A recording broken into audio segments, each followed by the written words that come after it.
In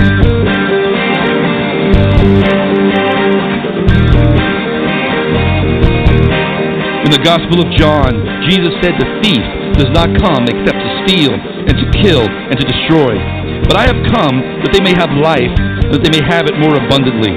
The thief that steals, kills, and destroys lives came in under the guise of Roe v. Wade in 1973. Since then, approximately 58 million babies have been murdered.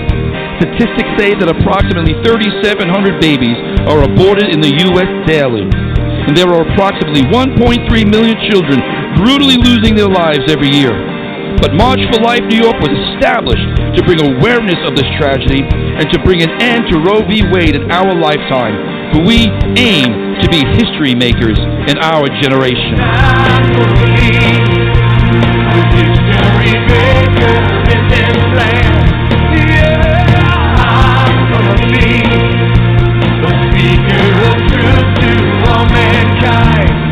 And now, here are your hosts, pro-life activists, Pastors Jim and Joni Lupis. Well, hello, History Mate. You're listening to March for Life New York Radio, New York Pro-Life Radio. We're live streaming on Facebook tonight. I'm your host, Pastor Joni Lupis, and I'm here every Monday night with these wonderful gentlemen, Pastor Jim Lupis. How are you guys? God bless you. And Reverend James and Nemely. Hello, everyone. I reached out and got. Yes, and we want to thank you for inviting us into your home every Monday night at 7 p.m. on Facebook, and also to our listeners on Blog Talk Radio tonight. Amen.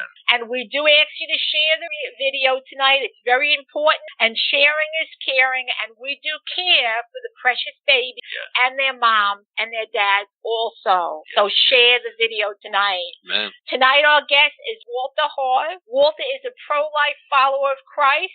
Walter embodies the Martin Luther King Jr. legacy, standing up for the least of so wonderful, the vulnerable mothers and their precious babies. I love that. I love that.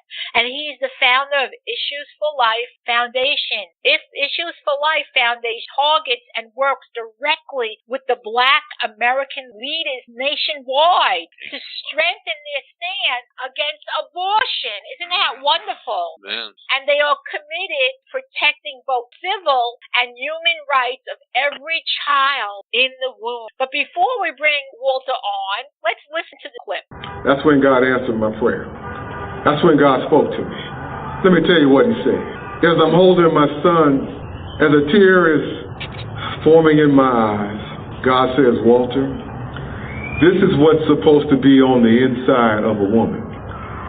This is a person. This is a live, living, human being created in my image. He might happen to look a lot like you, but he's created in my image. That's my son.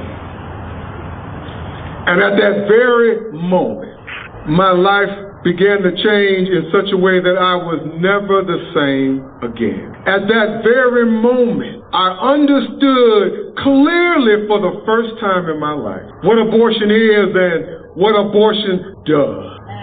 I was clear. I no longer had any questions. I was no longer on the sidelines. I was no longer ambivalent. I knew exactly what abortion does. I knew what it is. I knew all about it. Ladies, I will never know what it's like to feel a child inside of me, but I know what it feels like to have your child kick in the palm of your hand. Oh, that's beautiful. Oh, my. Oh, that's so beautiful, Walter. And it's an honor. It's so great to have you here tonight. Yes. Thank you for joining us tonight. Amen. It's my pleasure to be here with you tonight, and I'm so excited about the March for Life New York. I just can't wait to get on with this interview. Oh, boy. Thank you. You know, my question, many folks don't realize that for every 1,000 black babies born in New York City, for every 1,000, 1,203 are aborted. People don't realize that. can you tell our listeners why this is happening and how can we all work together to stop slaughter of these innocent babies? Well, number one, it is a slaughter. It is a genocide. So let's be clear about that. I mean, if we take a look at the data from 1967 all the way up to now, we've lost over 21 million black babies alone. And that's about 46% of our current population, black American population today. Wow. And so we're talking about, we've lost in the last 50 years almost 46% of our economic power, our political power. We've lost that many lives alone to abortion. Wow. That's horrible. Put it like that, it opens it really, you got to really think about that. That's incredible. Wow, and also I have come to realize that there's an evil assignment to end the black race. And I don't know, we watched the movie March 21, we had the panel on. It's a good film for everybody to watch. But how can we get sad truth out to a nation who doesn't even understand how precious life is? Well, one of the things we're going to have to do is understand there are reasons why our leadership doesn't connect with the pro-life movement. There are 4 reasons why black leadership currently rejects the pro-life movement. And when you understand those 4 reasons, which is actually in my library, or you can read about them, then you begin to put together the right strategy to reach deeper and more effectively in our community. Yes. Tell us a little more about that. How do they, when you say the black leadership, this is so important because when you work, Issues for Life Foundation works with black leaders across the nation. Now, how do they, what is your response? What are they rejecting? Well, they're rejecting the pro-life movement for 4 basic reasons, and I detail them on my website, and I'd be happy to talk about them briefly now. But the number one reason black leadership rejects the pro-life movement is that black leadership is post-abortive. They're struggling with an abortion in their life. Oh, and boy.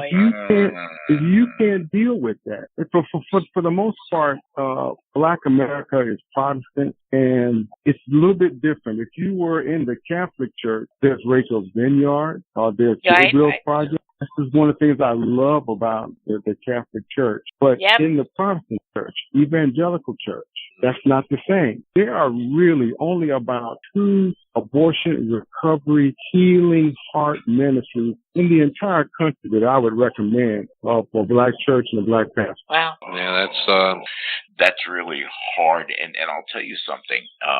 It creates a major problem. One of the things that I've also noticed is that as soon as you talk pro-life, they automatically default to politics. Yep.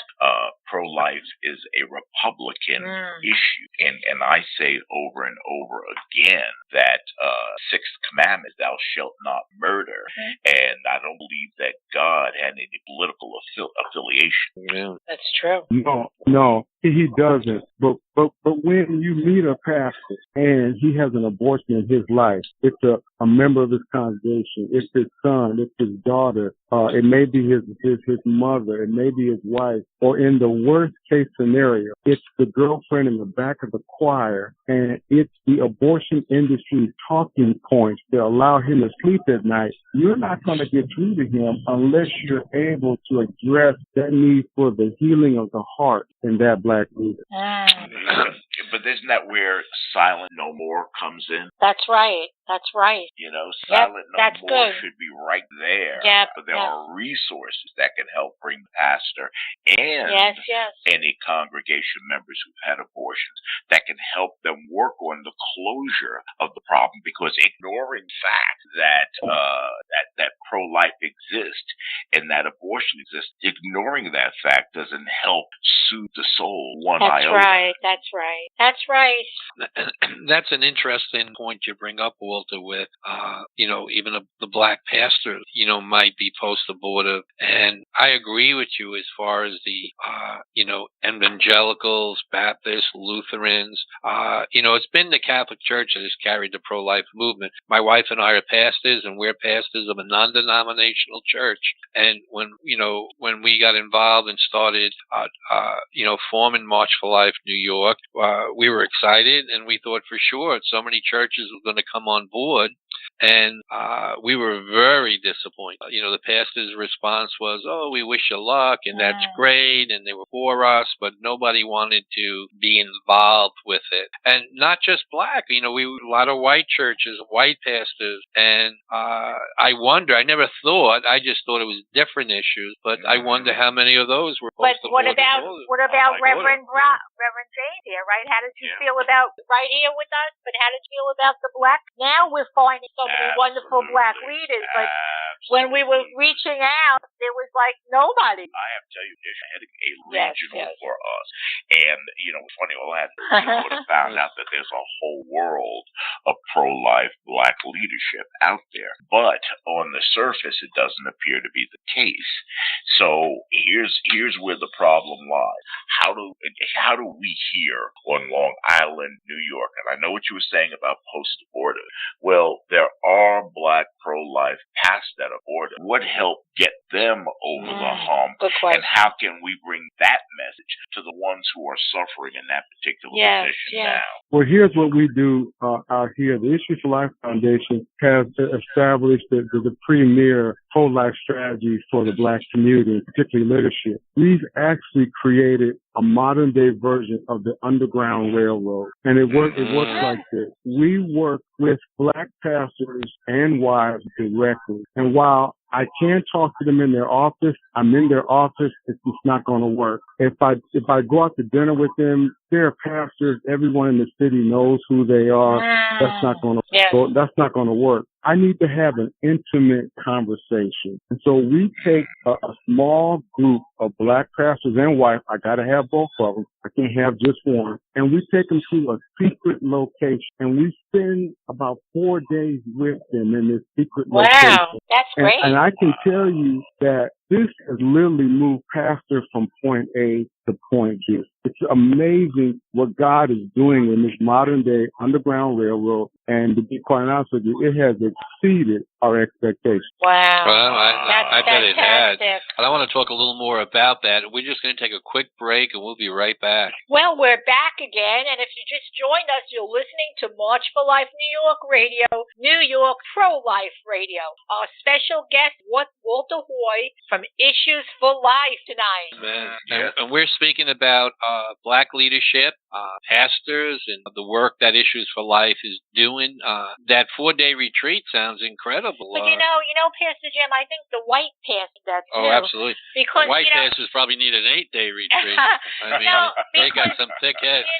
I really believe we're only as sick as our secret, and there's a lot of people that are in denial, and that's why I love Silent No More so much, and they're going to be in New York with us, because when they tell the truth, they humble themselves, they're being cleansed, they're going to God for forgiveness, to Jesus, and they're helping other people. And I think everybody needs that, because people are involved with abortion. I think they want to hide. They're embarrassed, especially as a Christian, you feel like it's the worst thing that you could have ever done. And of course, I know that the baby they never had is the baby they never forget. But I think that we're only as sick as our scripts. But I think it's a great idea, Walter, that you bring them, because they would never come out open. And then they can help the congregation, because there's people sitting in that church that are suffering, that help. They need to know there's forgiveness in Jesus Christ, and they really need help. So I think that's a great idea, right, isn't it? Amen. I think it is. I love it. Yeah, very well needed. We need to expand that all over. And Walter, what exactly goes on at that retreat? Well, let me tell you, the very first thing we do is when they check in on Tuesday, that night we have a fabulous dinner. Matter of fact, we're talking prime rib and everything that goes with it. And then we show them Alpha 21. I hear you want to go already. Oh, that's great. We love that film. Yes. That's an icebreaker. We show them.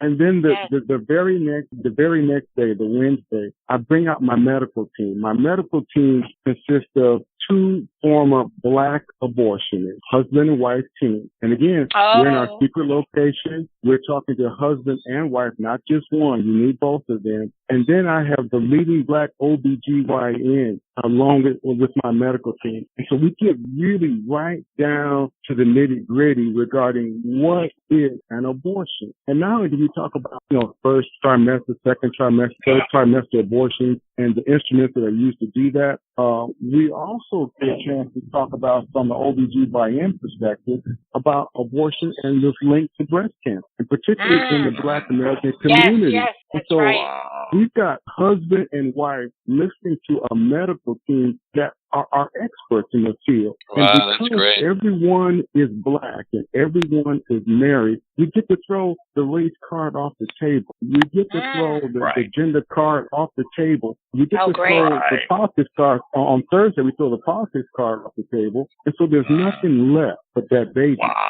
That dead baby. On the table. And we get a chance to deal with it. Yeah, that's amazing. That's what, And, that's the truth. As you said, I'm sure they, it's a hard thing, but a lot of times they don't deal with it. There could be years, they could have had abortion years before, and they're stuffing it. And it's hurting their life. It's hurting their relationships. It's hurting how they worship God. And this is a good time to have them repent, and ask Jesus to forgive them as He does. So they can have healing. And be healed. But you know what? They may have already done that. But staying, there's nothing better than getting up and giving a testimony on how the Lord's changed your life, or where the Lord has brought from. That's true. All right, I'll get up and tell people that, hey, I was an alcoholic, and I can use the word "was." All right, and I haven't been 30 years. Okay, but that's where I came from. I was a rotten person before the Lord touched my life. All right, so people will get up and they'll give that kind of a testimony, but they don't want to talk about having an abortion. I mean, didn't the Lord forgive you for that? That's right. It's very hurtful. Let me tell you, one of the things that happened in our Underground Railroad is that a pastor got up and confessed his sin for the first time. His wife had not even heard it.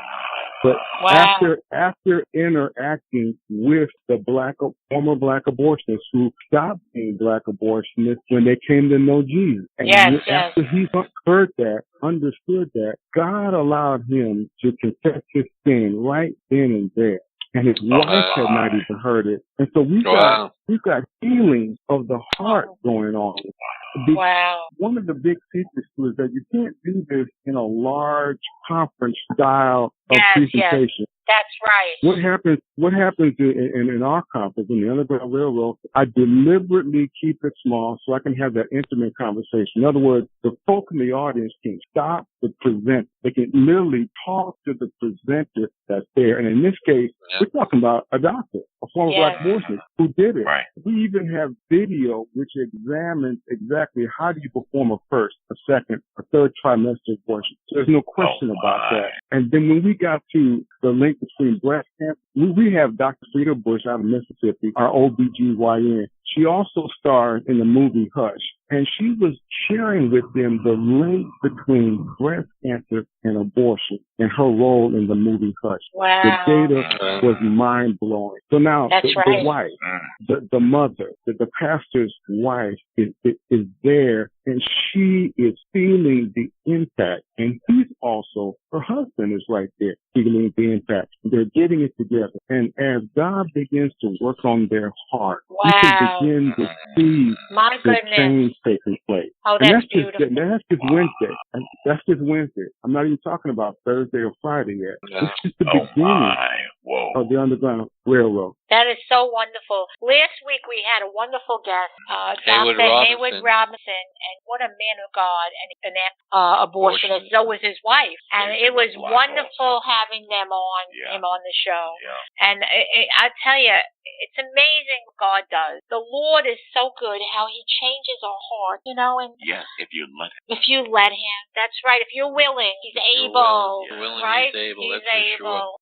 So what about Thursday? Yes. I'm anxious to hear about that. Wednesday, our medical team has all day, and then that evening, we literally let them see the movie Hut. And it's just amazing what happens in. Now on Thursday, that's my Civil Rights Day. And so we brought in Dr. Alveda King to talk to them about the Martin Luther King pro-life legacy. And then we brought in Dr. LaVon Ewell out of Michigan. Ewell is one of the three patriarchs of the Black pro-life movement. And we asked him to address how his campaign wrestling with the NAACP have been working. So now we've got a rare video of Alveda King and her mother, Naomi King, talking about an abortion decision that was being made back in the 60s. Alveda's mother is talking about the decision that her and A.D. King were having to make about having an abortion. And I tell you, when the pastors and wives are listening to a member of the King family and they're watching them on video talk about their abortion decisions, which allowed us to have Alveda King today, you begin to see how important it is to really relate Black history honestly and truthfully. And all of a sudden, things change. Things begin to change. Wow, that's powerful. God bless you. Wow. Boy, that's created by the Lord, that's Luke, right? You see, it's a great program. What a program. Wow. Well, let me say this. When Dr. Ewell gets up, he begins to relate the Black pro-life movement from the beginning. I mean, most people don't realize that the first two pro-life organizations in the United States of America were Black. Yes. And then we're talking about the Black Panthers, and we're talking about the Nation of Islam. And then we begin to talk about what happened during the 60s that moved them from where they were to where we are. And then he starts talking about his campaign against NAACP. We begin to see NAACP, and we're taking, again, footage right out of March 21, where you can see Dr. Ewell in March 21, and you can see the campaign of the NAACP, and you can hear and see the NAACP admit that this subject would just tear up the floor, so they don't want to address. So you've got a situation where Black leadership now, husband and wife team, and say, hey, wait a minute. We've heard from the medical team, and now we're hearing from the civil rights team. And my goodness, if we're going to be true to Christ, our biblical calling, if we're going to be true to our people, we're going to have to start preaching and teaching and talking about this in the pulpit. And oh my goodness, I tell you, what happened later on Thursday was that one of the pastor's wives, she literally curled up in a fetal position and began on the floor and began to share how she was a victim of abortion. And now her husband is hearing this for the first time. And it just so happens that on Thursday, we have an abortion recovery team. Remember, I was telling you there's only two ministries I would trust for Black pastors and Black churches. Well, we had one in California and we had one in Minnesota. The one in California couldn't come. It was a scheduling. So they did a video for us. So I got a chance to introduce that entire ministry in video. But the other ministry was able to come, and they came from Minnesota. You have them fly in, and they begin to share how abortion has impacted their marriage, how it impacted their relationship between one another, and how they take someone that has been hurt by abortion and begin to start the healing process. And oh my goodness, when they were hearing that, that's when one of the pastor's wives came to grips with the reality of abortion. And then we begin to see this healing ministry literally go to work in the Underground Railroad. Right there. Everybody saw it. And we begin to see God restore the heart of this beautiful Black wife. That's beautiful. That's beautiful. I didn't even know about this, you know? That's incredible. And I know we had Pastor Clenard on the show, and he's going to be in the March, and we hear a lot from him, but this is something that I'm just hearing for the first it's amazing. time. You could just, it's similar to a Silent No More in a little different way, but it's you know, we need this, and the people of New York need it too. The Black people in New York, right? Everywhere. Yeah. White people need it too, for sure. We're going to come right back right after this. Walter, don't go away, because we're excited. Walter, I have a question for you, and it gets one of the things I don't like is when we term things black or white, we say the white church, the black church, the white pro-life movement, the black pro-life movement. I'm looking forward to the day that we don't. Do you feel there's any separation or any division or, between the black pro-life movement and the white pro-life movement, for use of better words to describe it? I totally agree with you. I would love that there would come a day when there's no longer a black pro-life movement, a white pro-life movement, just a God-honoring pro-life movement. Yeah, I completely agree with you. For now, there is a distinct difference, and it's something you can't avoid. You are in the pro-life arena. There are so many different things that are associated with one that aren't necessarily associated with the other. So unfortunately, while I agree with you, it is a reality. There is one movement as another. For instance, let me say this. The second reason is, in terms of why black leadership rejected the pro-life movement, is that racism isn't something that's just exclusively in the white community. There's racism everywhere. Racism is just sin. And so when I'm sitting in a group of black pastors, and maybe the revival's over, maybe we're out late at night at dinner, there's code. And when we start talking politics, that's code. It's acceptable, and this is unfortunate, to let our hate for white people to come out when we start talking politics. We can hate the white Republican. We can hate this person, hate that person. I noticed that. They're Republicans. And so if you don't have a strategy in your tool bag to deal with the fact that this is a reality, it's unfortunate. It shouldn't be that way. But it's the number two reason that black leadership rejects the pro-life movement, because the pro-life movement is contrasted or portrayed as a white Republican movement. And so you've got to be able to have strategy with you that can actually combat that. And if you don't, you can't reach him. In other words, if you don't know why somebody's saying no, then it doesn't matter what you do until you address that reason why they're saying no. You may be doing some wonderful things. It may be awesome, but they don't address the reason why. And you know something, Walter, what you just said about the black with the white Republicans. I'm a white blonde woman here next to my brother, my black brother. But I understand that. I get it. I get it why the black community is against the white Republicans. I truly get it. And I think that, I could understand. I could truly understand. And hopefully, we can... How do we change it? Understand each other and try to be honest. In the Underground Railroad, one of the things that we share with the leadership is that in the beginning, every last black American was Republican, and that's blowing them away. It blows me away when I heard it.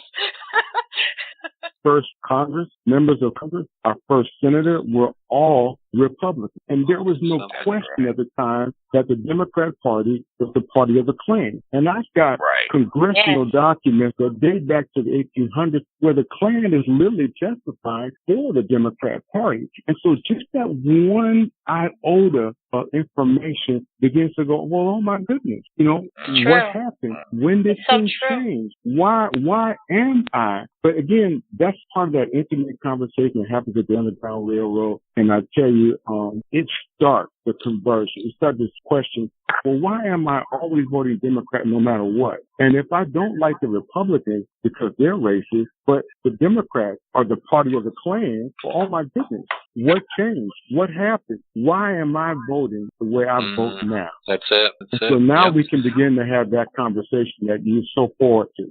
And, the more I get involved with the pro-life work, every day I'm growing in it. And one of the things I've learned is it's a complex issue on so many levels. True. When we look at Alpha 21, and there was a lot of stuff going on there, a lot of trickery, a lot of demonic forces. Margaret Sanger, and she used a lot of wisdom. She was pretty smart. Evil. She used a lot of evil wisdom to really get her way in a lot of things, and so we're fighting some really complicated issues. Tangled into even today's governmental setup. I mean, it's not like like it's just you get rid of Planned Parenthood, the problem goes away. I mean, there are government policy that's in place that enforces a lot of stuff. That's true. But I was going to say a little earlier, I think the thing that's going to help, that would help, is education. All right. And the question then becomes, how do you put that education together? I agree with what Walter is saying, especially when you watch March 21, all right, you recognize that here's the white writer of the movie, and at the end of the movie, near the end of the movie, he comes out and says that had it not been for the freeing of the slaves, that there would be no Planned Parenthood today. Isn't that unbelievable? Right? And that's just based on black genocide. Yes. All right, which is a fact. But it's a fact that many, many, many black individuals have no idea. That's right. That's right. All right. But if there's an educational ground in which everybody can understand everybody else's issue, there's a chance that there can be some connectivity. But that's exhaustive. Yeah. But now we're getting educated. Just think of what we learned, even from the movies. Right. Yeah, and we thank God for that. And it's great we're learning, because even as James has been learning, I've been learning, you've been learning. It's great that even pro-life is learning and expanding, because this is going to take a lot to break. And you know what? I think it's a fight that we have to fight together. That's it. I know there is divisions, but we really have to fight it, because it's a fight for life. Without life, without the right to life, there's no other right. We all need to join in. We could do different things. Yes. Maybe the black community needs to. It's like having different parts of the army and everything else, but we're separate. We have different goals, different parts of the body of Christ, but it's one body, and that's what we need to fight. We'll be right back. This is great, guys.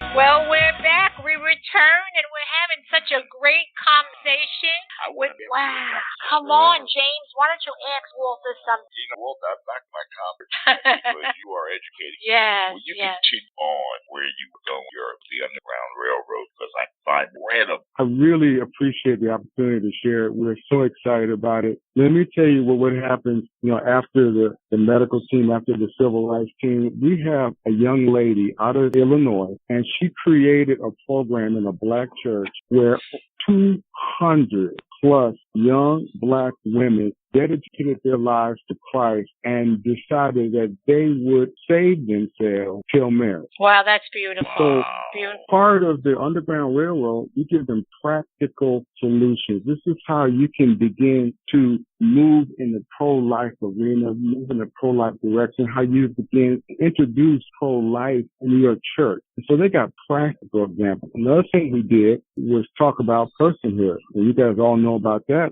But the reality is, Black history is all one gigantic personhood campaign. That's right. We've been fighting to be recognized as human beings, as persons who deserve to be protected by love and by law. And so we begin to show them how they can move personhood, to start addressing the abortion issue. That was incredible. We have so many examples of that, and we give them some tools to actually help them go back into their community. And then the actual setting that we're in is a very, very unique setting. It just reeks of Black history. It's in a town, a black town that is similar to Black Wall Street in Tulsa, Oklahoma. Unfortunately, all that's left in Tulsa, Oklahoma is just a plaque on the wall. But this black town started in 1908 by a former chaplain in the Civil War in the North. Wow. They bought 400 acres of land, set up a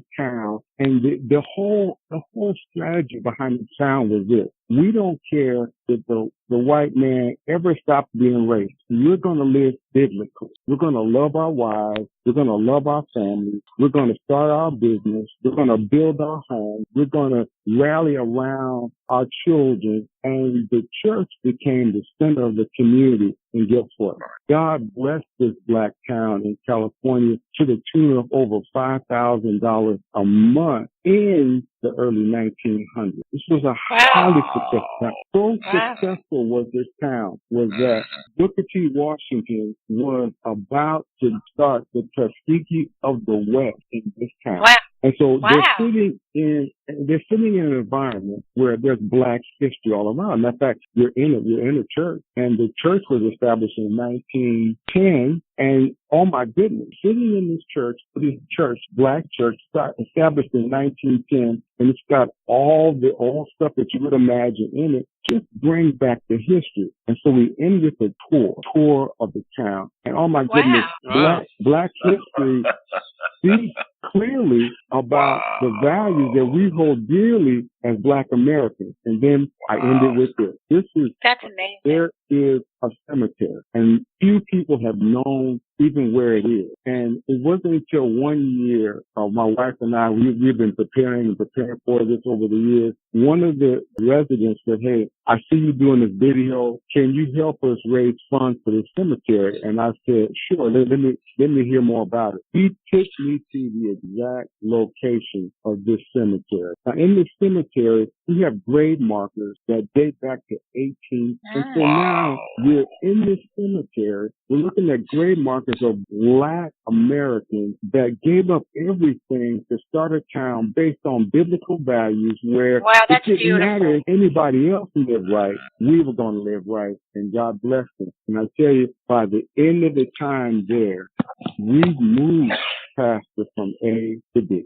Wow, that is so wonderful. Wow, I can see how that would work. I really can see how that would work. Beautiful. That's amazing. Love to get that out more. Somebody needs to do a little documentary on that. How do you get these small groups of pastors? Are they referred to you? Well, that's a good question. Do they come in from other states? How does that work? Here's how it worked. I take a page from Harriet Tubman herself. Harriet Tubman, as you know the story, she would visit a plantation in the South, and she'd hold a meeting with slaves. And it went like this: if you want to be free, follow me. Wow. And so there were some that didn't want to be free, didn't believe you could be free, didn't believe it was even possible. But if you wanted to be free, follow me. And so what I do today is that in the process of traveling from town to town, I meet pastors all over that say, "Well, I know biblically abortion is wrong. I know that Exodus chapter 1, we're looking at a late-term abortion, and I see what God did with the midwife. It's clear where God is on this issue of abortion, but I don't know how to do it and keep my job," which runs into number 3. The third reason why Black leadership rejects the pro-life movement is that Black leadership is compromised. I mean, I've had brothers tell me that, you know what, I've chosen the money over the mission.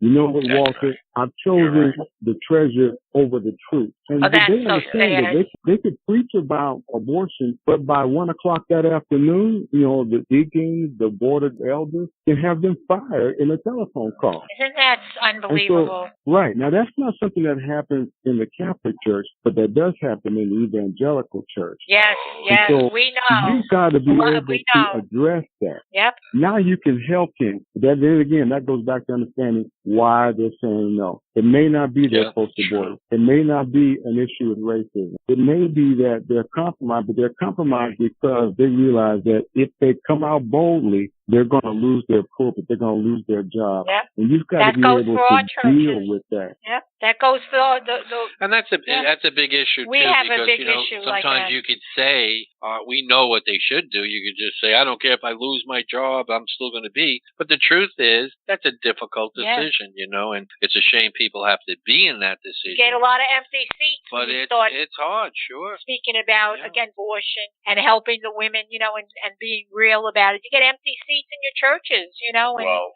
I will say the thing in that, sir. All right. What Walter does is not popular by any stretch of the imagination. When I did my research on Walter a couple of months ago, I was finding out just how tough you and your wife had it to grow this street. And I said, wow, this is a man and a woman who are standing up for what they believe. Praise they God. believe the word of God. Praise God. No matter Amen. God bless what, you. Yep.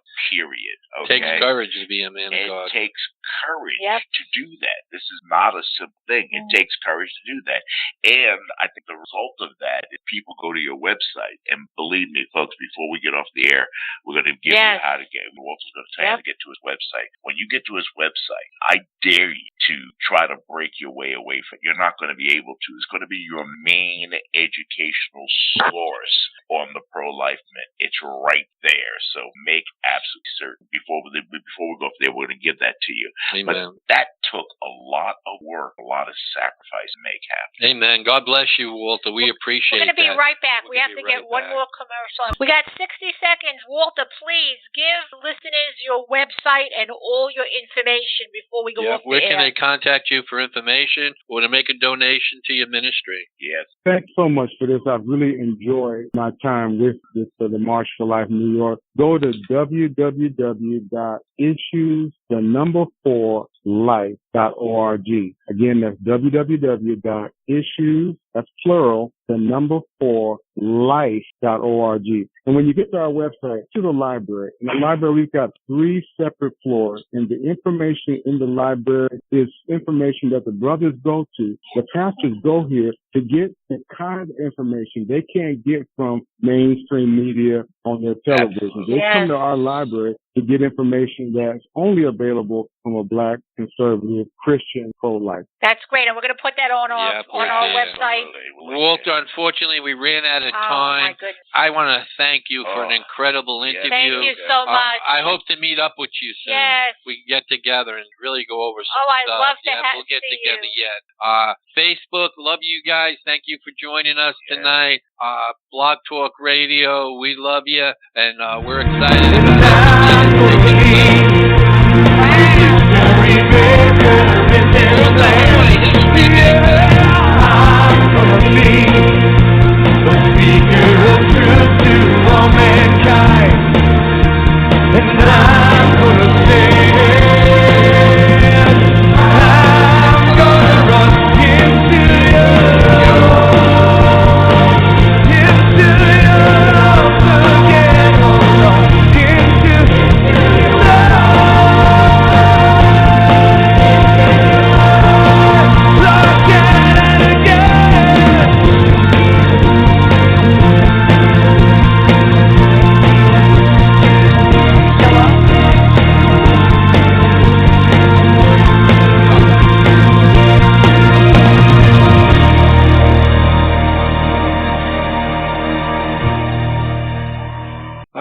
Good night, guys. Good night.